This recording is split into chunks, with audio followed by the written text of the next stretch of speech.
Many of the thousands, the 57,000 families affected by this are certainly feeling freer now to voice their opinions, but it is a very substantial report, 3,000 pages long. It's complex.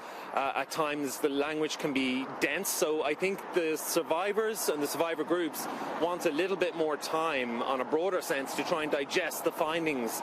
Prime Minister here, Micheál Martin, he described this report as having exposed a very dark, difficult and shameful period of very recent Irish history. He spoke of the deeply rooted misogyny that existed in Irish society during the time covered by this report as well. There's one line in this report which said that there was no evidence that these women were forced into these homes by the church or by the state. Instead, it sought to place most of the blame, it appears, instead on the fathers of these children and the women's immediate families. And I asked the Taoiseach, the Prime Minister, did that in a sense look to gloss over the role played by the church or the state? He didn't feel that it did. He said there was a shared responsibility here. He said there was a very oppressive culture at that time which left these women feeling they had no alternative. There was nowhere else for them to go except to go into one of these homes which the reports had provided a refuge, albeit a harsh refuge.